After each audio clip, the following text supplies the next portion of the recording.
across YouTube and X. So we are live, everybody. Great to have Seby, founder of Resi, Real Estate Super Intelligence, with us today. Seby, really appreciate you taking the time out of your schedule. I know it's been a little bit hectic for you lately. You've been on a little bit of a world tour. So truly appreciate you taking some time to have a conversation about everything going on with Resi on Bittensor TAO. For anyone who's maybe a little bit new to Bittensor or Resi or wants to know just a little bit about your background, and I know you've talked on your background in a number of other podcasts, so feel free to give us the Cliff Notes version. But yeah, just a very brief introduction about you and how you came to Bittensor, and then why that intersection of real estate and leveraging Bittensor and artificial intelligence to create Resi was such a natural fit. Yeah. Well, first, Gordon, thank you for having me on the show. I'm a big fan of your work, and I see you grinding. I see you always putting out really good content, but consistently. So kudos to you there. Appreciate it. Yeah. So my name's Seby, as you guys can see. The background that I've been blessed to have has many folds, right? You have or many sides. You have real estate, where I started, built and sold a real estate prop tech company.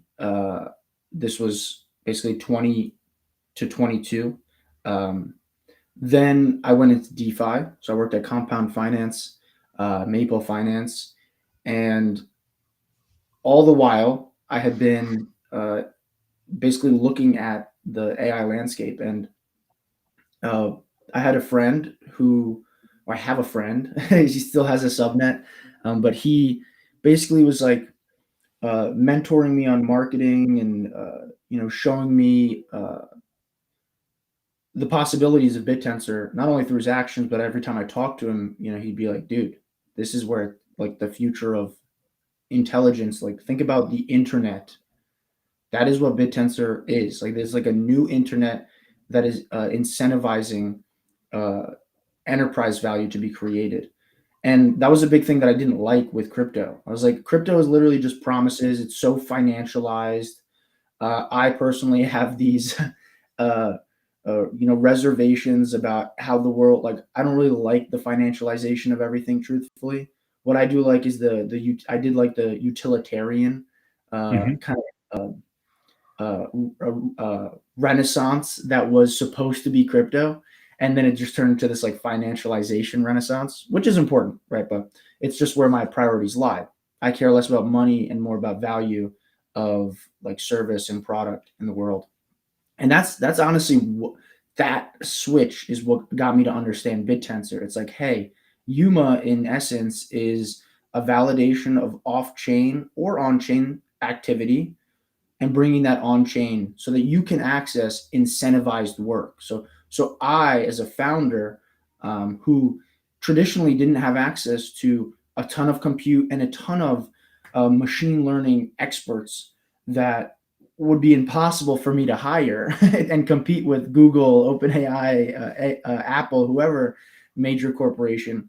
Bittensor allows that for me. It also gives me a great platform to, like, over the weekend, I was at the DSV event, or the Siams Realistic Trader event. I got to meet a lot of amazing subnet founders. I got to meet people all throughout the ecosystem. So Bittensor is not only this amazing engine for productivity in a utilitarian way, but also it is a community of people. And in some cases that is its detriment, but in more cases than not, that is its superpower, is that you have these amazing minds, and in more cases than not, they're willing to help you, right? I'm probably one of the least technical people in Bittensor. I understand the incentive mechanism, but I'm not afraid to say I don't know what I don't know. And when I do that, people just open right up in this ecosystem and have been a huge resource. So I know that was kind of a long rant about myself and Bittensor, but I think that really captures the essence of it. You have this access to compute as well as access to amazing minds on both sides of almost like employment or innovation. My Hmm. R department is my miners, my incentive mechanism, and then this group of people who want to see you win. Because when you win and you bring capital into Bittensor, they win, right? Because we're all denominated in TAO, Yeah. and it's awesome. If you're not in Bittensor already, right? This is a call to arms. If you're not in Bittensor already, the best time to get into Bittensor was yesterday. The second best time to get into Bittensor is today. So come to Bittensor, because in 5-10 years, that will be a pivotal moment for your portfolio and your career. Yeah. Yeah. Take 10 hours. If you haven't done a deep dive, set aside 10 hours in the next week or two and just dive deep into Bittensor, everything about the incentive mechanism. Exactly like Seby is saying. So, Seby, you touched on the Oracle component, and we've seen other protocols in the crypto space bringing real world data on chain. I think Chainlink CCIP is the big player in that arena. And then I know you've mentioned this a few times as well. Larry Fink from BlackRock calling on the tokenization of everything happening on chain. And we're seeing BlackRock make a lot of moves with real world asset tokenization over the past couple of years with their Biddle fund and a lot of stuff that they've pivoted to embrace now with blockchain technology. So can you bridge that gap for people listening? What is Resi as the Oracle layer or the Oracle service for real estate and bringing that on chain? If you could kind of simplify the explanation of what you're trying to achieve, and then we can dive into the incentive mechanism and everything else. Yeah. This is basically my favorite part about the Resi venture. And I think it will be, at least for the next, say 16, 18 months, because there's many sides to this as well. So Oracle, right? Let's go first principles. An Oracle is essentially a source of truth. In real estate, there are a few sources of truth that are needed to make a transaction happen. First, you need a source of truth on what the value, a fair value of a property is, right? That's called an appraisal. Another one is an inspection. So this is really like a deep dive, looking at the foundation of a home, the heating, ventilation, air conditioning of the property. Is that messed up? Are the pipes messed up? The real things about the house that actually enable that value. So we have appraisal, we have inspection, and then the third being ownership and transfer of the title. So by having an Oracle, right, that's like a catch-all for these three things when it comes to real estate, we'll be able to price property by using inspections and verify that a property is transferable and transactable by confirming the title is in the possession of the person who wants to sell. The reason why this is so important is because, well, one, in the state of things right now, there's really none of this verification. Yeah, and this shocks a lot of people. You can go to many tokenized real estate tokenization platforms, and you could say you own a house and then put pictures from 3 years ago on a house that's not even the address you're talking about. And then you can go sell shares of a business that owns this house. Right? And that's how things are done today. I can't go see it, one, right? Because I'm buying this online and I'm buying a little piece of it. But that's a rug waiting to happen, right? That is a horrible circumstance for an investor. It's like buying Ethereum and they're just like making like a fake Ethereum token and giving it to you. It's like, wow, okay, this is valueless. So we have this observation and we have this direction, which goes as follows, right? I gave you the context on what makes up an Oracle in real estate, but real estate is a dynamic asset in a dynamic market. That's real estate. Mm-hmm. Digital assets such as Bitcoin, Ethereum, TAO, right? These are static assets in a dynamic market, right? Every TAO is essentially the same. Every Bitcoin is the same, right? You can't nick a Bitcoin you can't scratch a Bitcoin and then it's now worth less than the next one. You can with a house. And Chainlink has been the winner, right? You have Chainlink, you have UMA, you have Redstone, API 3, Pyth. These are all pricing mechanisms for digital assets. And our bet is that these oracles that are addressing a 3 to 4 to say $5 trillion industry, which is digital assets, we put them in a bucket. But then what we're doing is pricing a $300 trillion industry and securing that value as it migrates on chain. So the gamble is what will get to $10 trillion faster? The amount of real estate that is in the world coming on chain or digital assets. And I think it's actually going to be pretty close. And to be one of the first movers in this space and have a support system such as Bittensor, we are positioned immensely well to capture insane value and allow really amazing things. We'll talk about the amazing things that Resi enables downstream, but that is the Oracle element. That's what makes it up, and that's also the outlook of an Oracle in context to what the industry is today. How far away, and this is, I guess, more speculative, but how far away do you really see it being if you were to ballpark a timeline to where we are, from where we are today to tokenization of ownership of these assets on chain in a very liquid way? Maybe it's sooner than we think, but I know that the real estate industry has possibly more more red tape or more bureaucracy than other industries when it comes to being able to do these kind of things. Just curious on where you think that timeline, or what you think that timeline looks like. Okay, so I think what you're asking is like, when is this going to happen at scale? Because it's happening right now, right? And Yeah. the companies that take the time, do it slow, confirm the ownership in the lease case are live. Yeah. But the reaching scale, let's give it a number, right? Right now we have, say, $300 billion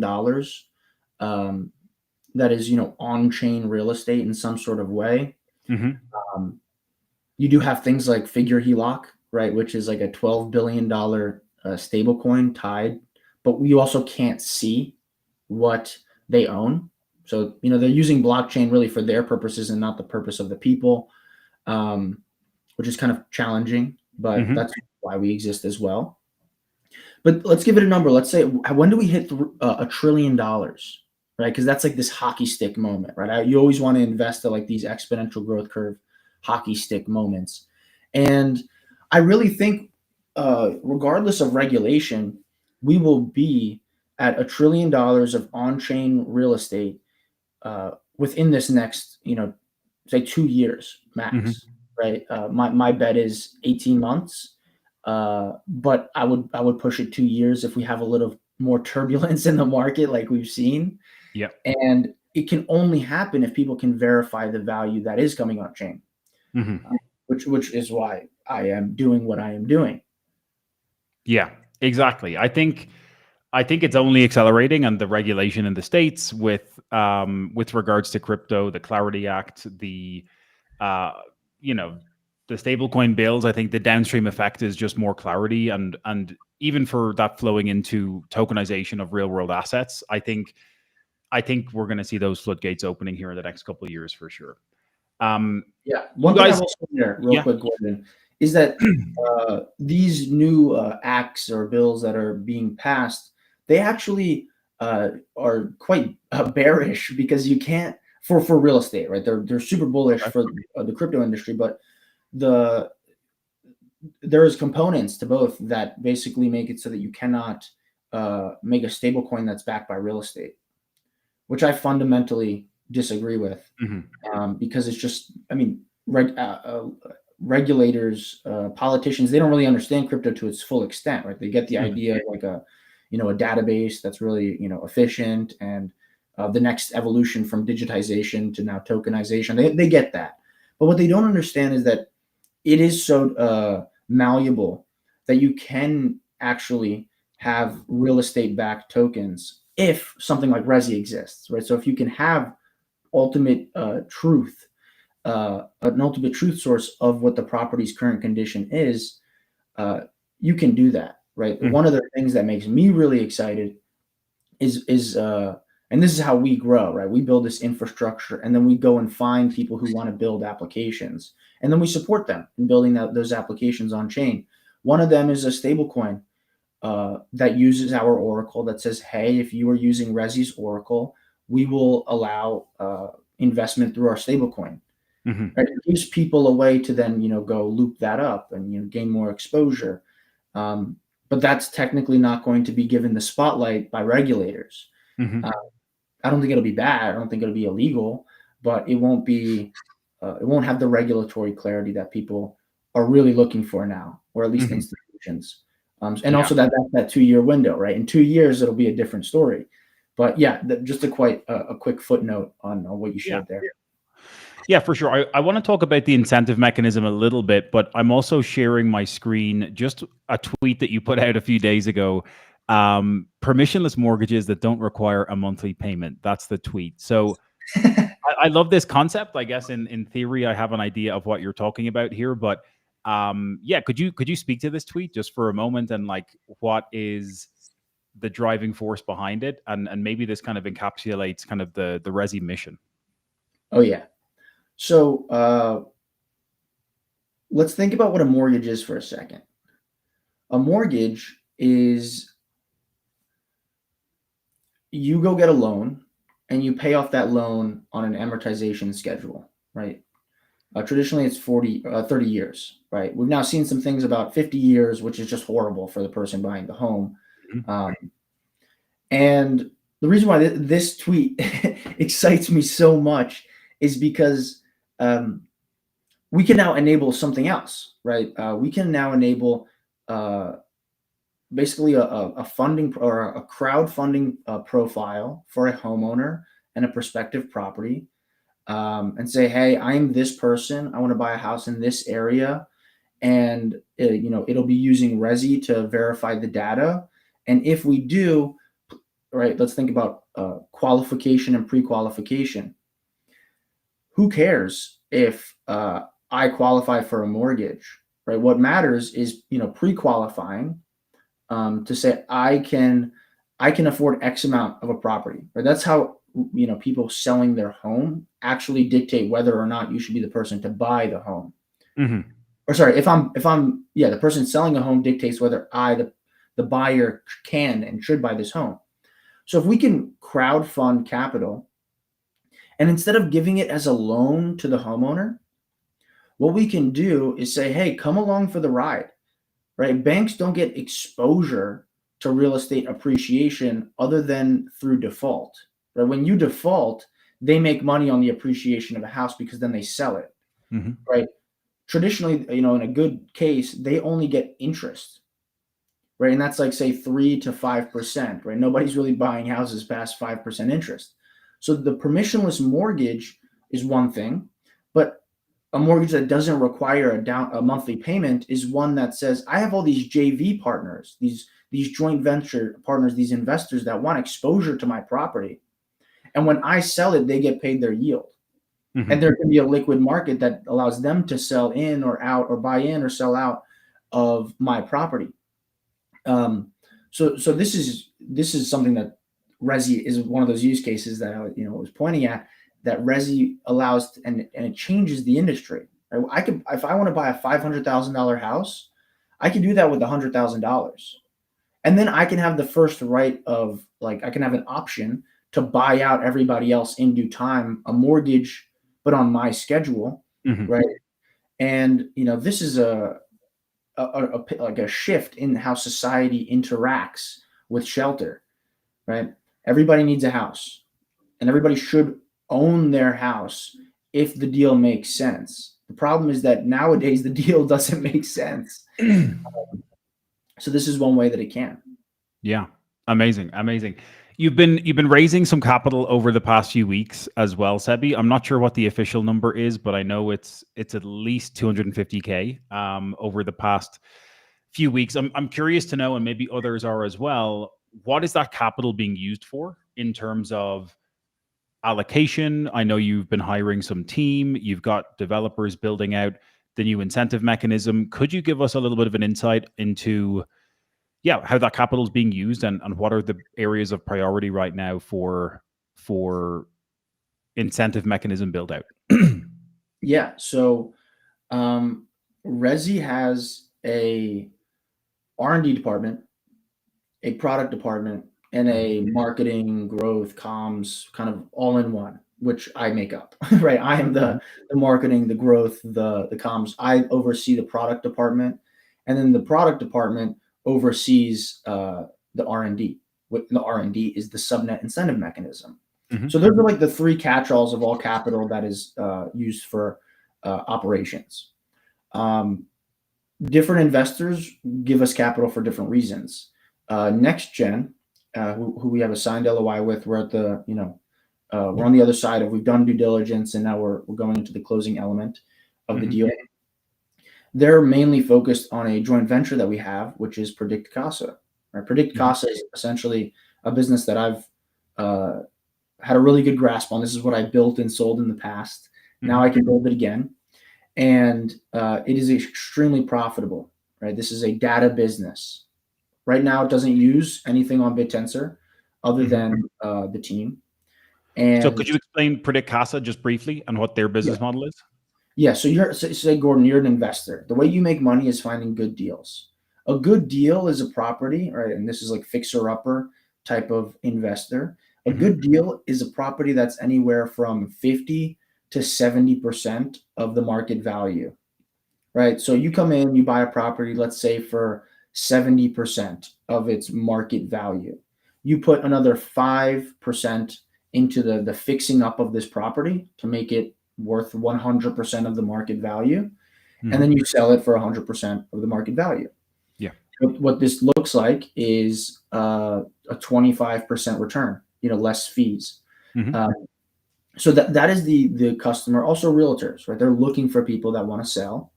And we create a product that algorithmically finds sellers in any given county in the USA. So it's only in the US. But these people, when they do deals, right, a realtor can make 20 grand, an investor can make 50 to 100 grand, and they're willing to spend money on the right solution. So the right solution is not calling everybody in a county. The right solution is calling 1,000 people, say out of that 1,010, and over time, like 100 of those people will want to sell. And now you have this valuable prospecting list that turns into the growth of your business. So that's Predict Casa. That's why Next Gen likes it so much, because it's such high margin. It is another business than Resi, but very related. And how does Resi tie in with Predict Casa with that partnership/relationship for what you guys are doing? Yeah, so we have a very real estate focused team, right? Caleb and I are both real estate guys, if you want to put us classify us as that. So there's that element to it. But we are moving into using the Bittensor incentive mechanism to enable this type of this product, right? We're still in the phase of, hey, we have V2 that is out. Let's get V3 out, right? Appraisals. And then as we have a grasp on that, let's start thinking about how we can push Predict Casa into an incentive mechanism, because in every case, your miners will impress you, right? And if you put them in the right arena, they will showcase their true ability, and they'll show up and show out. So I'm quite excited to do that. But right now it's completely off, right? We're using a few products off of Bittensor, off chain, and packaging that up for our customers. And then that's data. Then we also give them a caller. So we train a caller to call all these people and follow up. And then we give them a CRM, a calling system, to email, text, call all of these prospects. Okay. Yeah, so that's Predict Casa, and Next Gen is very focused on that type of investment. Right? They want to do. They're doing an OTC into the token, but there's $200,000 dedicated just to the advertising and sales of this product. Then let's talk about the other side, right? When we get OTC investment or we get equity investment through our fundraising round, where do we use that money? We use that money in some cases to buy back tokens. in other cases to fund the team. I'm not making any money from this. I'll tell you that, right? I'm the lowest paid employee on my team. It's like, how do I pay for ramen? is my salary. But we have an engineer on product and we have an engineer on the subnet, and they have junior devs that are quite capital efficient. Yeah. Okay. Let's talk about the incentive mechanism a little bit more, because you have rolled out V2 recently, and you're already talking about the updates and what you're working on for V3. Again, maybe for people who are not as familiar, could you break that down a little bit in terms of what is V2 versus V3? Miners are providing real estate prices in some capacity for you to evaluate, and then you're focusing on or prioritizing the Oracle layer to bring that on chain. So yeah, would you be able to break that down in simple terms again? Yeah. So V2. V2 was to understand V2, let's talk about V1. Let's talk about we're like 85 days into subnet ownership here. So I want to tell the story now of how our incentive mechanism has developed. I've learned a lot. And like I said, I'm never afraid to say when I was wrong. I'm never afraid to look stupid with the understanding of, hey, this is going to allow my community to understand me, or this is going to help me develop. Right? I was in front of a ton of people this weekend, and I was just pushing all the ideas. I was, pressing on every side of the box so that I could really understand how I can move as effectively as possible. So let's go through it. V1. This was a fork of Subnet 13. Subnet 13 is Data Universe. Data Universe scrapes social media data, and we adapted that to scrape real estate data from the internet. Yeah. That was like a quick slap-on fix. And the lesson there was, hey, miners definitely want you to just have a subnet mechanism that pays them and that they can make money, whether to exploit or whether to do it the right way, right? They're going to actually do what you enable them to do. So if you enable them to exploit, they'll do it. But if you enable them to provide value, they'll do that. So that was V1. We realized, all right, well, this actually isn't serving us the way that we really need. So we moved to V2, and V2 is essentially data scraping, but with all custom scrapers. We weren't using any APIs, and that allowed for much more cost-effective scraping. But in the end, it was the wrong judgment to make. We thought that we could collect a ton of data and then just package up that data and sell it. Or we can use that data for our miners to go do these very intensive model training runs or model fine-tuning runs, which was incorrect, right? And V3 is the culmination of that learning and where we're going, which is the Oracle side of things. It basically solves both problems. First part is saying, okay, we want to appraise properties, right? We have a partnership with commercial tokenization platform that has roughly $600 million in property to tokenize. And they want to use Resi so their investors feel comfortable knowing they're getting value, good value and verified value. So to make an appraisal AI or an appraisal model, not an agent, but a model, you need data. And instead of us being the people to say, oh, this, here's the data, those miners will go scrape the data themselves, right? If you're someone who does model training or model fine tuning, you're really good at scraping data as well and scraping the right data. So by forcing them to use our data, we'd be forcing them into a corner, which is the one of the biggest no-nos for miner management, right? You want to open the world to these people and then say, this is what I need, this is how you're getting validated, and boom, you get that thing. So V3, right? That was V2. V1 is API scraping, V2 is custom scraping, V3 is saying, hey, miners, you go scrape. We'll give you support because we have some infrastructure and understanding if you need it. But now we're doing a competition where validators take in these models and then score those models based on how close the inference, their predictions are to the price of a property that actually sold. Right? So basically we have a model, we push 100 properties through it that already sold, and then whoever has the closest average to the price, the smallest delta, wins, right? So that is our competition. Yeah. The number one question we get, and I'll just address it now for the people who really understand incentive mechanism, is no, these properties are not already sold when the miners make their submissions. We get the miner to make a submission, and then we wait a day, and we take the properties that sold after the submission in order to judge them on data they haven't seen yet or haven't hard coded some way into their model. So yeah, that is the evolution of the Resi incentive mechanism. Yeah. Okay. So let me try to summarize how I'm visualizing that flow working. So you've got the miners who are now going to be submitting data around pricing for these properties.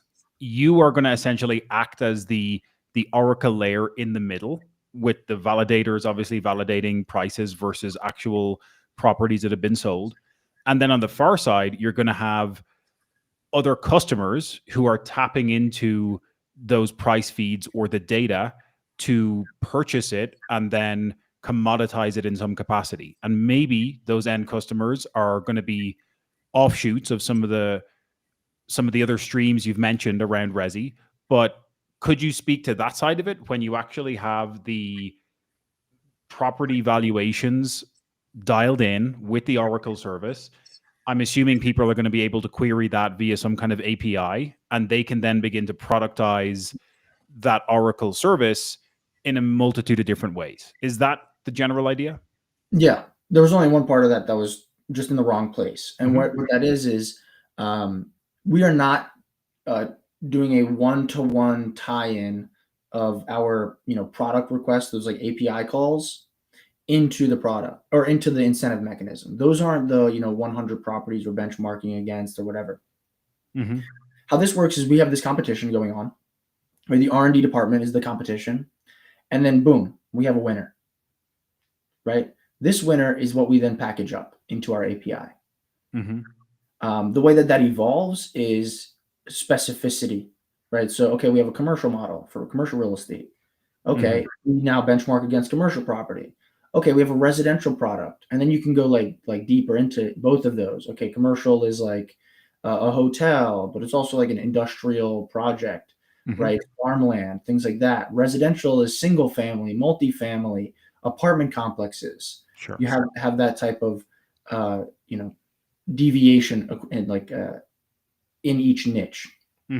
So as we have these winners in all of these categories, and we get requests through our API, and I'll talk about where this goes in these platforms that'll bring the idea to life. As we get requests, we're just using the top performing model. And then we're going to be tying in our validators to basically say, nodes of verification, right? Because you don't want to trust us to run that model. You basically want to trust all of us and all of our validators to run that model for the customer. And you have basically 10 prices, and then you take the average of it. This is basically how Chainlink works, right? Chainlink has this code you run. They have nodes that run it. And then the validators can use it. So there's that. Where this plugs in, this appraisal specifically plugs into on-chain products or tokenization platforms, is extremely simple. And it's also usable for off-chain as well. But let's just focus on what we're familiar with in your community, which is on-chain. You go to a property tokenization platform, and you want to list your property for sale. That is where you basically say, I am this person. The property I want to sell is this property, this address. Here are all of the photos, and that's it, right? And this is the price that I want to sell it at. Ideally, they don't even have to set the price. They just get a price from us after that. So that data gets pushed through our model. Then we are able to say, this is the price that we're going to allow you to sell it for. This is what we're going to say is fair value. Does this work with you? Yes or no? Right? And if they say no, then they can just post it anyways onto the listing marketplace. Mhm. And people will just know, like when you're buying a car, is this overpriced? Is this underpriced? There is that mechanism that says like, what is a fair deal? Mhm. It's like the Kelly Blue Book, right? Or like the Carfax price. Mhm. That is essentially what we enable. So then on the listing page, if we are the price that was used, you'll see the price powered by Resi, and then a tag that says fair deal, knockout deal, right? Whatever the class, horrible deal, don't buy this. Mhm. Um, and that is it. We also on that product basically set the floor for the price. Right? We basically say, hey, you're selling these tokens. This is the initial floor. Now it can go Mhm. up and down from there based on the Uniswap pool that is traditionally used, but being able to set a price is very important.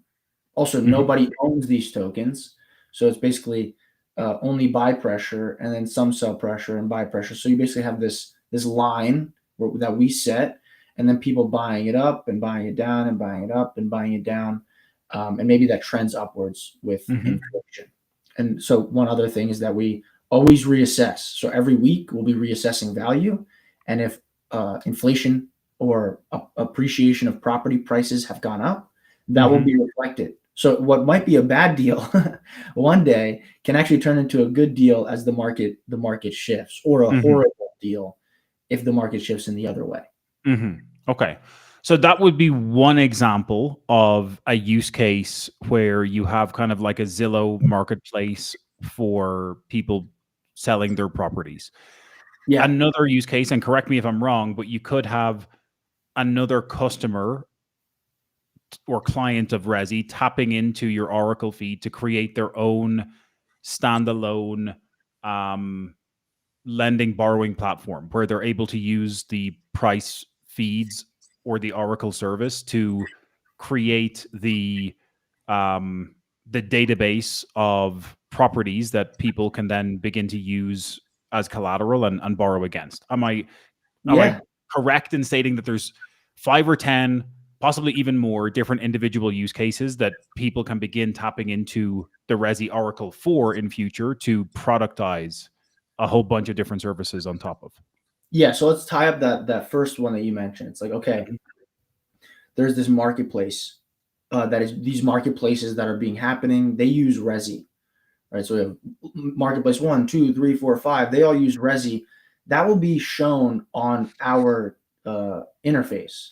Got So it. the same fees go to that platform. We're just basically giving distribution to them because we say we can trust this, right? We can trust this value, so that's great. Mhm. Um, then we have the fact that the pricing is pluggable or available for smart contracts. Mhm.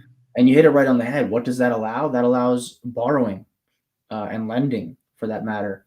So here's a quick, anecdote or example. You have Aave, Compound, Silo, Morpho, uh, Euler, and they do not price the assets, Mhm. right? Nor do their curators. Their curators, Gauntlet and Alpha Growth and RE7, they don't price the assets.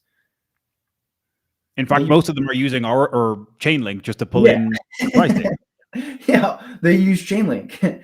Yeah. And in some cases, they use API 3s, depending on what asset they're pricing. But yeah, Mhm. they use an Oracle service.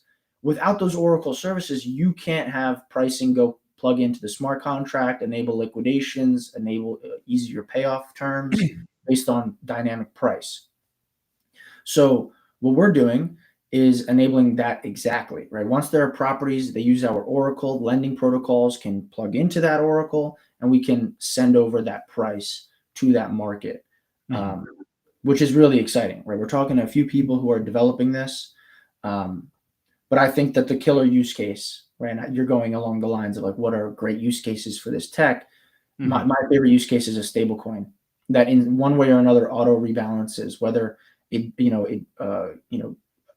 removes tokens, right? If Mhm. it's a stablecoin, it reduces in quantity in your wallet by burning in some way if valuation's wrong, and then you need to add more value, Mhm. or it increases the amount of tokens in your wallet as like a rebalancing mechanism. Mhm. Um, so yeah, it's really exciting. Awesome. Yeah, we got a few people commenting in the chat here. There's Oh, a that's it. question from Crypto Corpse, and this is maybe bringing it back to the Bittensor side of things, but obviously you're aware of the recent TAO flow update, and as a subnet owner, you have to wear many hats. How is that affecting Resi? And or maybe the better question is, do you see net TAO inflows as something that you want to or need to manage as the subnet owner, or do you think you kind of just work on the incentive mechanism and the business building side of things, and net TAO flows will kind of take care of themselves? Anything or any stance you have on that?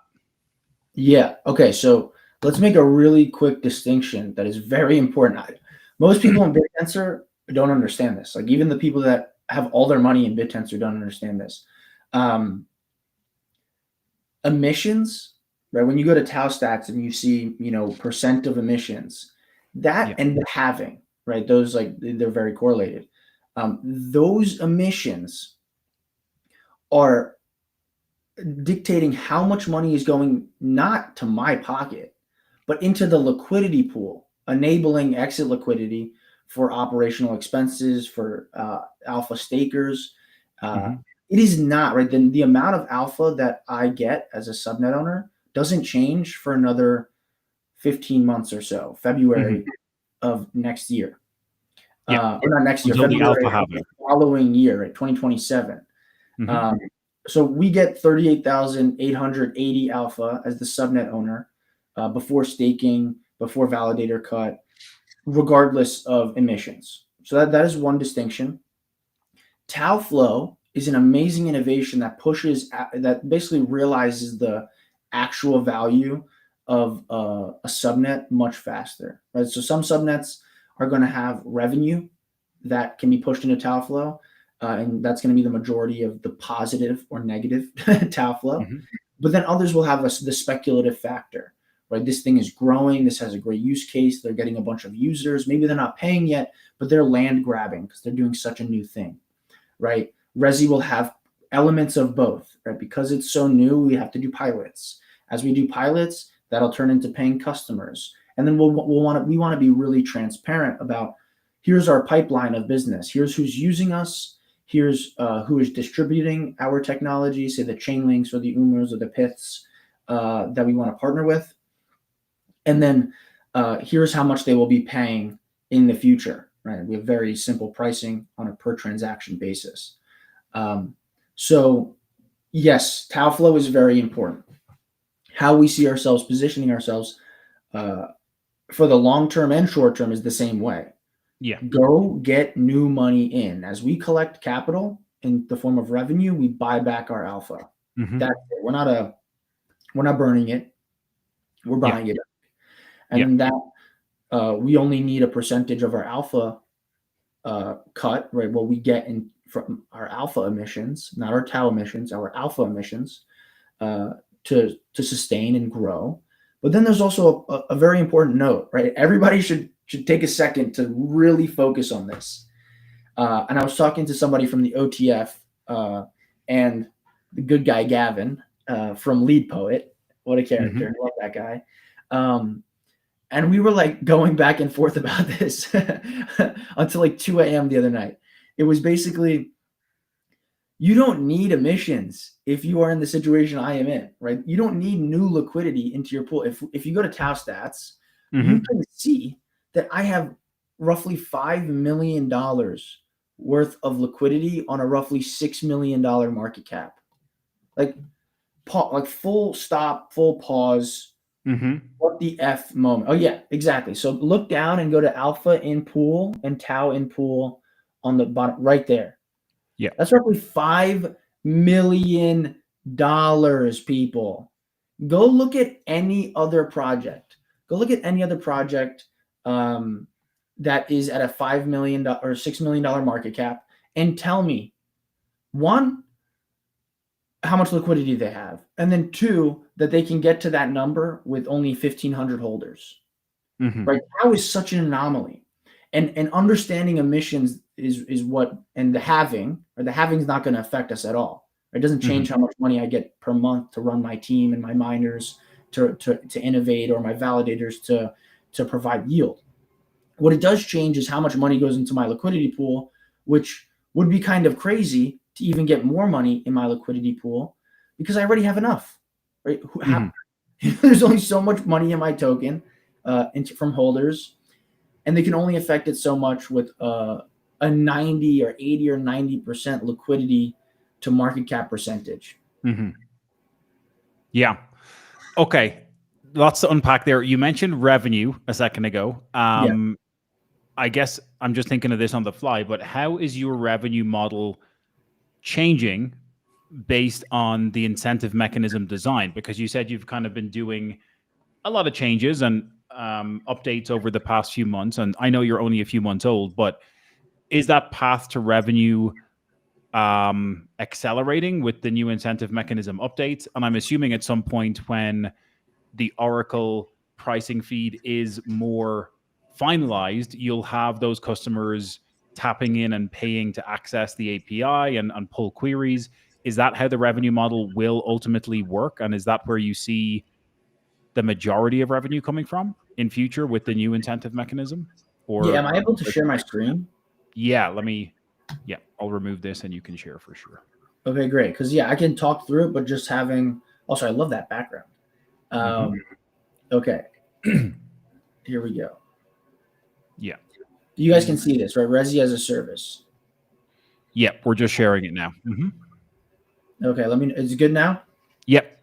Okay, so Resi as a service. That's an amazing question. So we have our data product. That is a $9 or a $1,000 a month product, right? You pay as you go, or you can like preload your account with data so that we know it's exclusive to you, and we don't basically try to get people to take over your market. That's the data API. The property appraisal is anywhere from 0.1% to 0.2% of a transaction. So instead of just paying people to run these appraisals, we actually want to vet who's going to be using our tech, and then that's us covering our losses for if we're wrong with the subscription from each platform. Small, right? But inference is also very cheap for us. But the 0.2% of a transaction is really where we make our money, right? Imagine if an appraiser and an inspector and a title company only charge you 0.2%. That's insane, right? And then the platform may have a 1% fee, and we would either get 20% of that, or they'd mark it up on top of their product. But it's only paid when somebody buys or sells.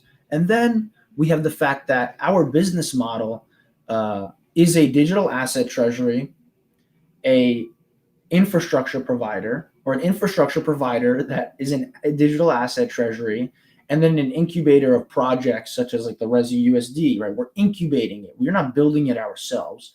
Predictive, right? We're bringing next gen in who's capitalizing it so we can incubate that project together and provide the infrastructure. Right? So it all plays into the game. But because we get paid in our alpha, our incentive is to drive as much value to that alpha.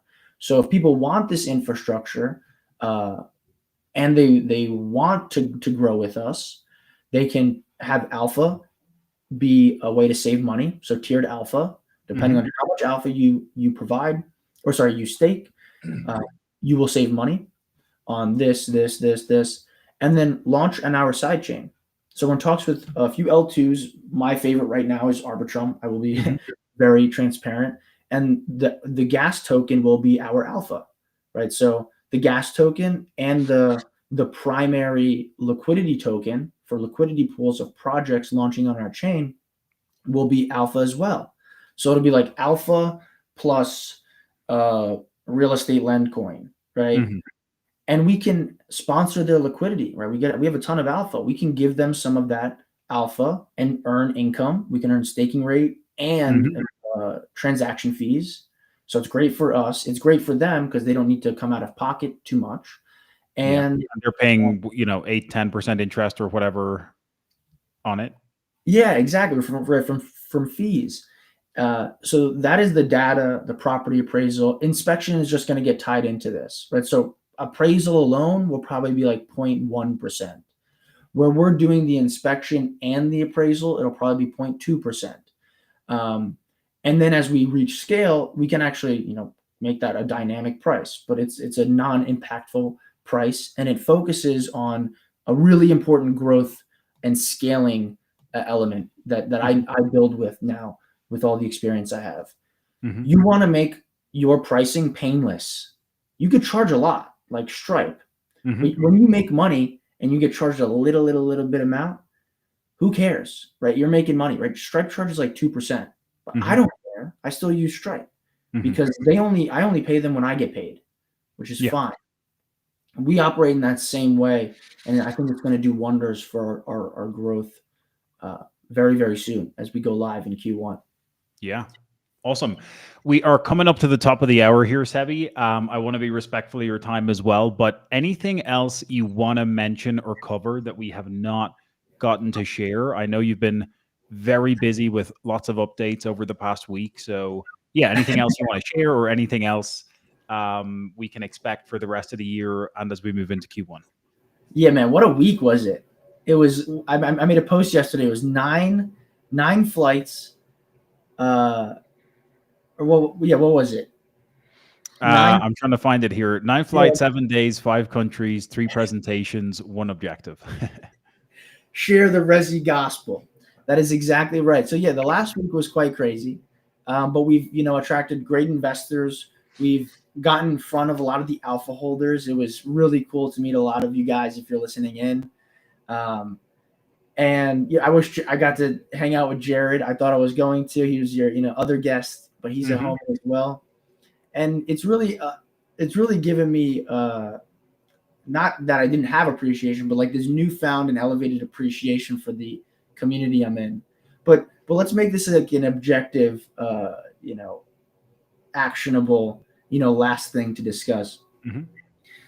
What I'm really excited about is for this real world asset revolution per se, right? We've had stocks, we've had gold, we've had private credit, right? But like Maple, they do credit with RWA, but that's really just Bitcoin loans and Ethereum loans, right? So it's basically digital asset private credit, but it makes it so that you don't lose your job if you go use Aave and get auto liquidated, right? So that is a thing. But I'm really excited for real estate to come on chain because it's truly something that is, like I said, a dynamic asset in a dynamic market. And there's a huge technical challenge to accomplish and to innovate through. And what better place to innovate with intelligence, like intelligence products, AI, than Bittensor? So with that understanding, I would suggest people go do more research on Bittensor, right? You have a really vast community. I think I've seen you talk about a lot of ETH in the past, some Solana, a lot of subjects, right? Bittensor, you're big on Bittensor. Kudos to you, one, for being such an OG in the space and having such a focus on good content. But two, to your audience, come and see what's going on at Bittensor, right? I could tell you all about Resi, and that's exciting, but chances are you're going to like other things more than Resi because there's everything. There's 128 of us building. So go get yourself some Resi. But also check out other subnets. One that I'm really excited for is Lead Poet, right? Very new, but their team is great.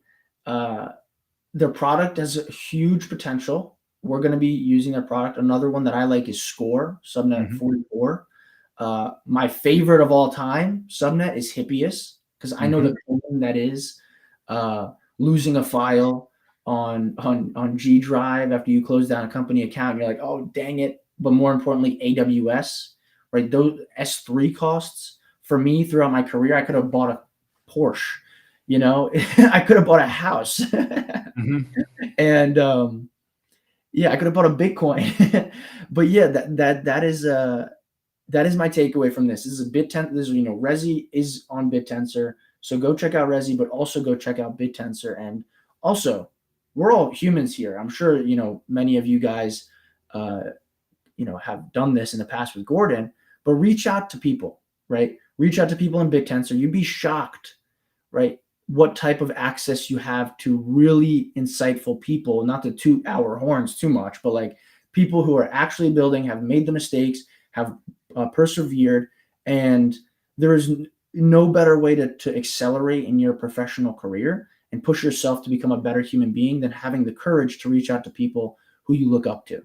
Mhm. So it is never an offense. It's always like one of the, the people say the greatest compliment is the greatest flattery is when somebody copies you. No, the greatest flattery is when somebody reaches out to you and says, "Hey, I'm thinking through this. I saw you do this and appreciate your mentality throughout that process.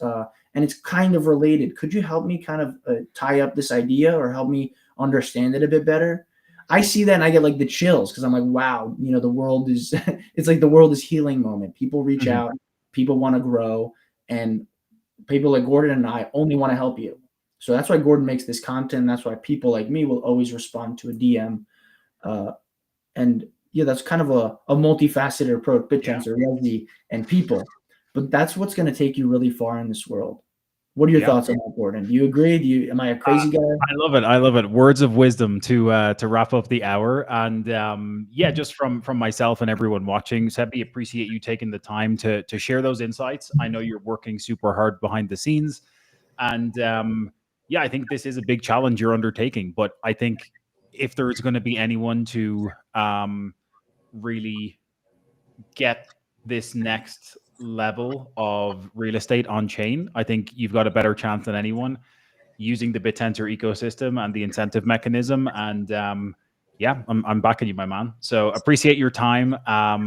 We will leave it there for today. And like Seby said, reach out, guys. Make sure to comment. I'm going to be speaking with Gavin from Lead Poet next week on the channel as well, Seby. We've got a call lined up. So yeah, appreciate you once again. And yeah, we'll see you on Twitter.